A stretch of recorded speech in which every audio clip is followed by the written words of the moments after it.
I'm Welton Gaddy, host of State of Belief Radio, with our continuing coverage of the 2016 Republican National Convention in Cleveland, Ohio.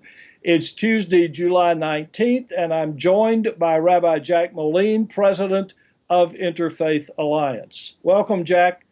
Good evening, Welton. So you've got 2 days of the convention under your belt and in your head. What are your immediate thoughts about it?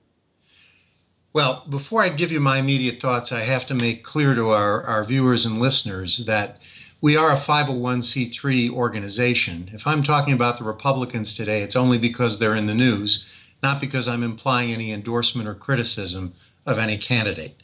So now that I've got that disclaimer out of the way, I can try to be honest. I was really concerned yesterday, I have to tell you, for Muslims and other religious minorities in this country. It was a tough day for them. I don't think there was a speaker who didn't point a finger at their religious tradition and some of the people that they themselves are embarrassed about, that has to be casting a pall over the heart of every parent of a Muslim child who has to send him or her out into the playground or the schoolyard over the coming months. And it wasn't just the Muslims. In spite of some vague attempts to reassure the rest of us who are parts of minorities in this country, the attacks on what Representative King called the subgroups of America were very, very alarming. That was coupled with the remarks by Pastor Burns from South Carolina, who called Hillary Clinton an enemy in the name of God. And that was alarming to me. Yeah. So yesterday was a troubling day, I think, for people who consider themselves to be part of any religious minority.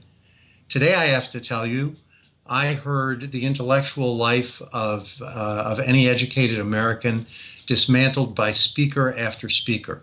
The disparagement that was heaped upon people who've gone to the trouble to get an education, to read a book, to think about something, was very distressing to me.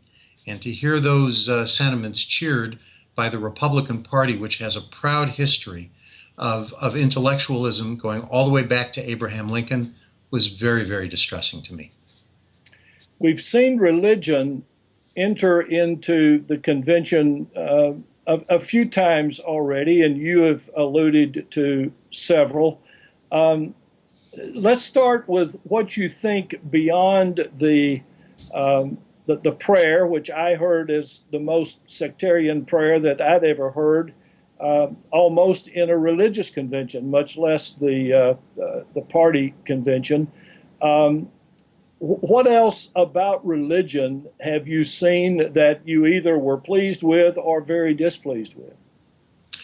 Well, I was pleased to see that there was at least an attempt to bring in people from different faith traditions who, except for the one unfortunate example that I've mentioned, took great pains to be both inclusive and appropriate.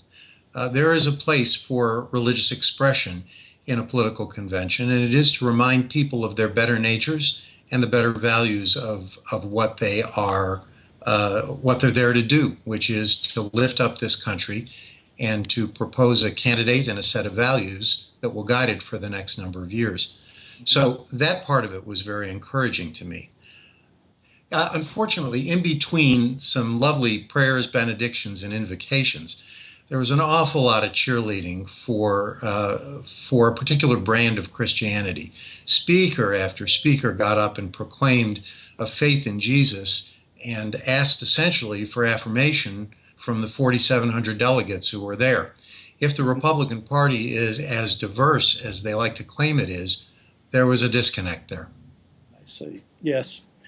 I'm curious as to what you thought about the speakers today, and especially the speakers tonight. You have your pick of several. I'm particularly interested in what you thought about Ben Carson's speech.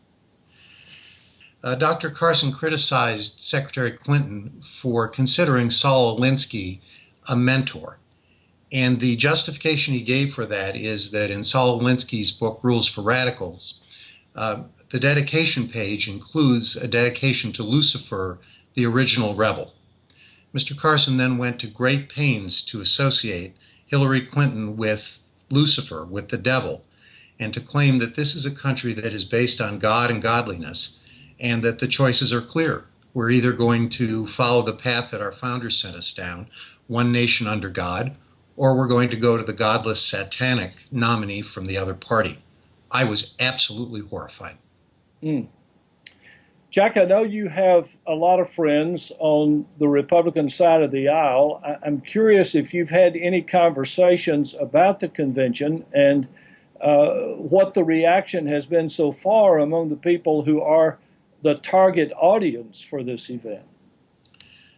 I indeed have a lot of friends who are not only Republicans, but I'm seeing some of them on the screen as I'm watching the convention because they're very involved in the party. I know that they are doing a diligent job to try to keep this convention, first of all, on time, which is a challenge no matter what, and secondly, on topic. In particular, some of the challenges to the rules have been frustrating to them, but they have responded, I think, appropriately as any institution that is under the rule of law or bylaws should be.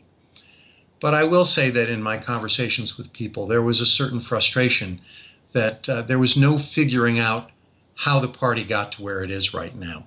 There's a lot of looking back and wondering what exactly it was that made all of the people who had groomed themselves to lead this country fall by the wayside when an upstart like Mr. Trump came along. And the values that they think that they've promoted during the years are being redefined and challenged now, and they are interested to see what will become of the Republican Party. I'm happy to name one of my friends, Bill Kristol, who himself has called this the end of civilization as we know it.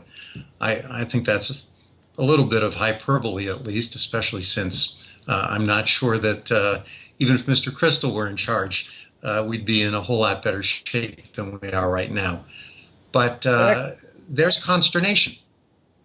Jack, we're already over time, but I've got to give you just a moment. I want to ask you, in watching all of this, what has flashed through your mind in relation to Interfaith Alliance and its programs and has made you say, oh, we've got to be sure we keep on top of this? I think, Welton, what you articulated well during your tenure as the healing power of religion is going to be all the more important as we move forward. It doesn't matter what the outcome of this election is going to be. There are going to be a lot of injured souls in this country. And we, through our advocacy for the Constitution, for the principles of free exercise and the rejection of the establishment of any particular religious tradition, we have to be in the forefront of healing this nation from what is sure to be a brutal campaign. Rabbi Jack Moline is president of Interfaith Alliance. Jack, thanks so much for being with us. I'm Welton Gaddy for State of Belief Radio.